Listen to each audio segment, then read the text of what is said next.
सुरू आहे असं तुम्हाला वाटतं? आपण या इथे बीकेसीच्या नाल्याला आलेलो आहोत आणि यांच्याकडनं जो माहिती घेतली अधिकाऱ्यांकडनं ते आजच चालू झालेलं आहे. फेब्रुवारीमध्ये टेंडर फ्लोट झालेलं आहे. इथे तीन लोकांना म्हणजे 3 कॉन्ट्रॅक्टर आहेत. त्याच्यामध्ये एकालाच 2 दिलेत आणि तिसरा वेगळा आहे. म्हणजे एकाला 2 म्हणजे 2च कॉन्ट्रॅक्टर आहेत तिथे असं म्हणायला हरकत नाही. आणि आजच चालू केलंय. खरं म्हणजे आपल्याकडे याच्याही आधी आपण 1 एप्रिलला सगळ्या मशिनरी व्यवस्थित आणून काम चालू होत होतं. आज ते काम चालू झालंय, पण अधिक 3 या परिसरात 3 मशीन येतात. आता आपल्याला एकच दिसते. येत्या 8-10 दिवसात काम अजून वाढेल त्यांचं. पण 12 दिवसाचा जो गॅप पडलाय तो कसा तुम्ही भरून काढणार? कारण याला प्रोसेस आहे. तो 48 तास सुकला पाहिजे. त्याच्यानंतर तो घेऊन जाणार. ज्या ठिकाणी घेऊन जाणार आहे त्या जमीन मालक त्याची विल्हेवाट लावणार आहे. या सगळ्या प्रोसेस आहे. आणि जर आता आजच ठाण्यामध्ये वगैरे पाऊस पडलाय म्हणजे अवकाळी पावसाला सुरू झाले. नॅचरल पावसाची वेळ आहे जरी तरी सांगता येत नाही. हल्ली नॅचरल आणि अवकाळी काय राहिलं नाही.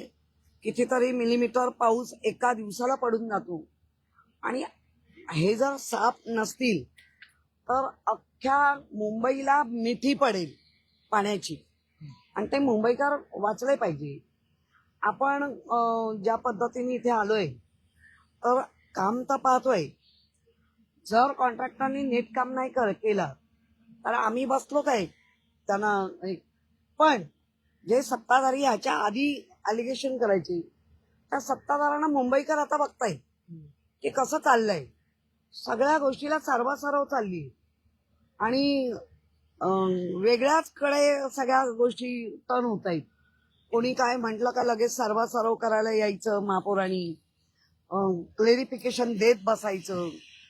त्याच्यातच संपूर्ण हा पिरियड निघून जाणार आहे का हा प्रश्न आता मुंबईकर विचारतात. मी ज्यावेळेला व्हॉट्सअप किंवा फेसबुक वगैरे जेव्हा पाहते कमेंट हे लोक करतायत ते आम्ही नाही करत आहे. त्याच्यामध्ये खूप लोकांना प्रश्न पडलाय की अवकाळी पाऊस तर आहेच पण अवकाळी पावसाचं मोठ्या प्रमाणात जर आलं तर अख्ख्या मुंबईला या पाण्याची मिठी पडेल का? नालेसफाईला उशीर केलाय का असं म्हणावं लागेल का? निविदा निघाली नाही. मुळात कसं झालं आपण बघतोय आता की कॉन्ट्रॅक्टरना गुडघ्यावर आणलं. कुठल्या गुडघ्यावर आणले? एका कॉन्ट्रॅक्टरला 2-2, 3-3 कामं द्यायची आणि एका उशीर झालाय आणि गुडघ्यावर आणले. काही अटी शिथिल करून दिलात आणि गुडघ्यावर आणले. आपण कालच आपल्या महापालिकेमध्ये सभागृहामध्ये पाहिलं मिठी नदीचा निधी स्थानांतरित करतायत. कुठे? तर ब्रिजला.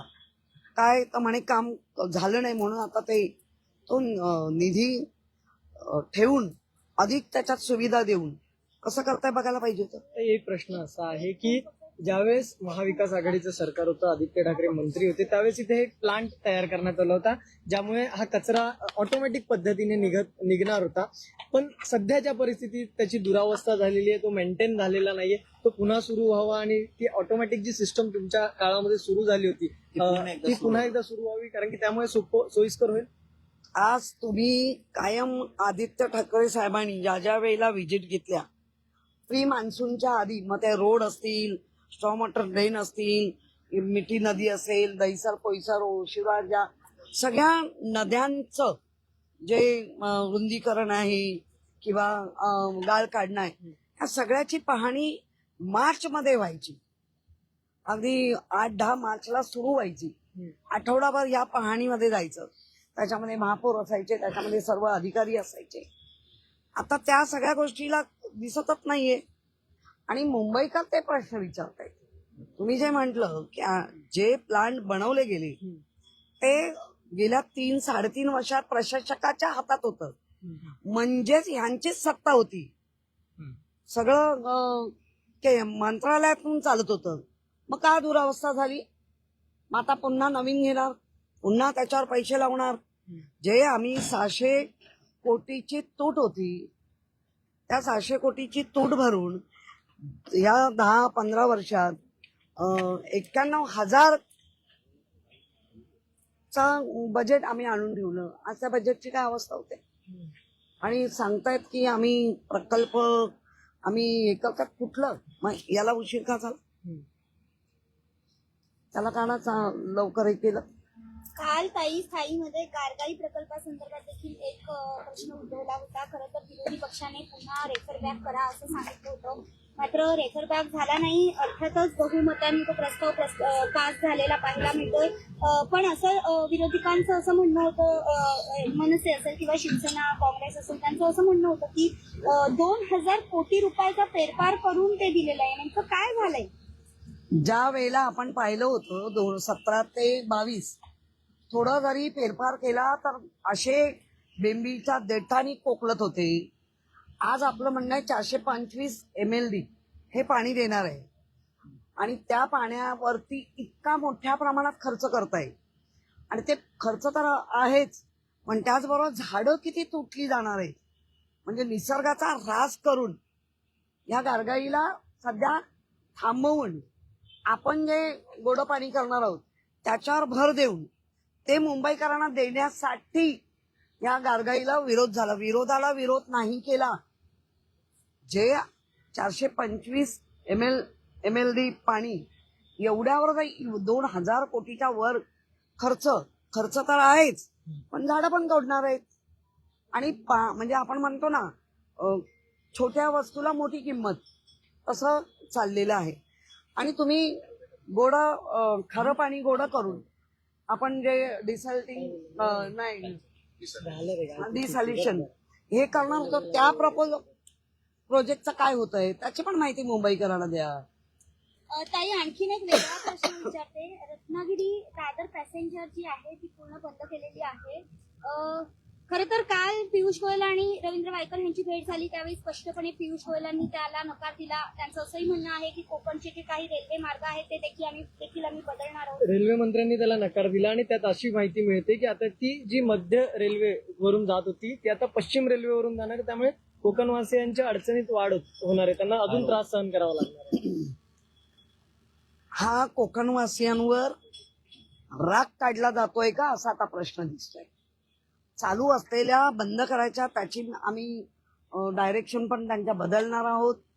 ही दिल्लीश्वरांची मस्ती जे आपल्याला महाराष्ट्रात दिसते आणि त्या मस्तीचं उत्तर नक्की महाराष्ट्राची जनता, मुंबईकर, कोकणवासीय देतील. पण ज्या पद्धतीने चाललंय ते मुंबईकरांना किंवा कोकणवासियांना आता कळतंय. या 2024ला ज्या इलेक्शन झाल्या त्या इलेक्शनमध्ये निवडणुकीमध्ये जे काही घडलं त्याचा आता लोकांना पश्चाताप होतोय. ताई, आपण जर बघितलं लाडकी बहीण योजनावरून महिला अजून देखील वाट पाहत आहेत हप्त्याची. त्यामध्ये केवायसी साठी आता 30 एप्रिल पर्यंत ही मुदत वाढवली. वारंवार मुदत केवायसी साठी वाढवली हो, जाते. ते 28 पर्यंत असंच चालणार. 29ला 2021 देणार. पुन्हा लाडक्या बहिणींची मतं मिळवणार. पुन्हा मग करोडोच्या महिला लाखांवर आणणार. हे निवडणूक जिंकण्याचं तंत्र झालेलं आहे. फक्त माझ्या माता भगिनींना सांगणं आहे की त्या 1500, 2100 खुश नका होऊ. सिलेंडर कितीवर गेला बघा, बाकी हे कितीवर जात आहे बघा. म्हणजे इकडे आवळा द्यायचा आणि महिलांकडनं किंवा जनतेकडनं कोवळा काढायचा, ही रणनीती आखली गेली आहे. ठीक आहे.